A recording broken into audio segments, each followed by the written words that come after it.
message sous-jacent, le problème sous-jacent à cela, c'est ma réalité ne correspond pas à la vision que j'ai de moi-même. C'est ce que vous dites en réalité. La question comment puis-je concrétiser mes buts sous-entend comment puis-je atteindre mes buts plus rapidement. Vous vous demandez comment puis-je concrétiser cette vision, cet avenir que je peux voir dans mon esprit. Comment puis-je m'en rapprocher? Comment puis-je y arriver plus rapidement?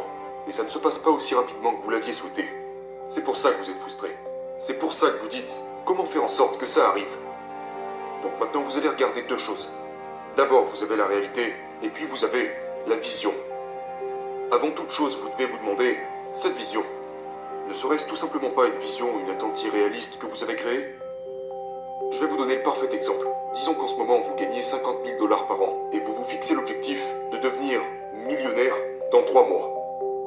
Peut-être que vous pouvez le faire, peut-être pas. Mais ceci est probablement un objectif irréaliste. Et lorsque vous vous fixez des objectifs comme celui-ci, devinez quoi? Des attentes irréalistes conduisent irrémédiablement à la déception. Voilà pourquoi vous êtes frustré. Parce qu'alors vous êtes là, genre, bordel, je n'ai plus que 2 mois pour atteindre cet objectif. Je gagne toujours 50 000 $ par an. Je n'ai toujours pas 1 million de $ à la banque. Que se passe-t-il? Alors vous devenez juste furieux. Parce qu'en vous fixant des attentes irréalistes, vous ne faites que vous préparer à échouer. C'est le problème. Donc vous devez regarder votre vision en sachant qu'il y a de fortes chances que tout ce que vous souhaitez accomplir de significatif dans votre vie, que ce soit financièrement, que ce soit dans n'importe quel domaine de votre vie, ça va vous prendre un sacré putain de moment. Ça prend du temps. Donc, vous devez être suffisamment réaliste, avoir une pensée précise pour en revenir à réfléchir et devenir riche, pour vous dire, tu sais quoi, je pense que ça va me prendre 5 bonnes années, peut-être même 7 bonnes années. Ok, ça va aller. Respirez profondément. Ça va vous prendre 7 putains d'années. Peut-être que vous ferez face à quelques conneries d'ici là, peut-être que ça vous prendra 10 ans. Ok, ça va me prendre 10 ans. Ça me laisse pas mal de temps. C'est ok, du moment que je fais des pas en avant. Chaque jour, chaque semaine, chaque mois, je me rapproche de plus en plus de cette vision. Vous faites ce qu'il faut pour que ça arrive. Maintenant, de l'autre côté, la deuxième chose est la réalité. Voici votre vision. Vous vous demandez pourquoi vous n'y arrivez pas, qu'est-ce qu'il se passe. Je veux que vous regardiez vos compétences actuelles. Disons que vous jouez au basketball et que vous voulez gagner le championnat. Vous voulez gagner ce match. Ce que vous dites c'est, comment se fait-il que je n'ai pas gagné ce championnat? Bordel, je me suis entraîné chaque putain de jour. J'ai fait des tours de piste, etc. Mais cela n'a rien à voir avec le fait de gagner le championnat. Est-ce que vous avez vraiment amélioré vos compétences? Avez-vous appris à mieux dribbler? Avez-vous appris à mieux tirer? À mieux dunker? À mieux passer la balle? À mieux travailler en équipe? À travers vos entraînements? L'endurance, la vitesse, ok?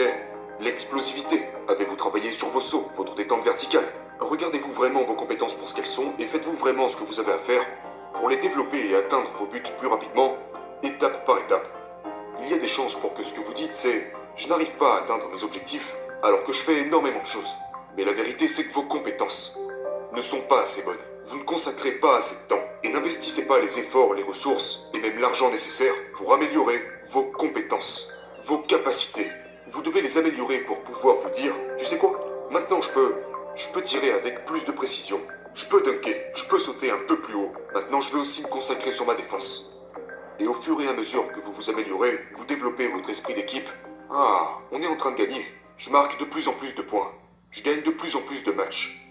Et tôt ou tard, c'est comme ça que vous arrivez à votre objectif ultime, à ce match de championnat. Et ensuite, si vous êtes concentré, si vous êtes focalisé tel un rayon laser, si vous êtes suffisamment préparé, vous arrivez à ce match de championnat, vous vous retrouvez face à votre adversaire, vous surpassez votre adversaire et boum, vous atteignez votre objectif. Votre vision est désormais une réalité. C'est de ça dont je parle.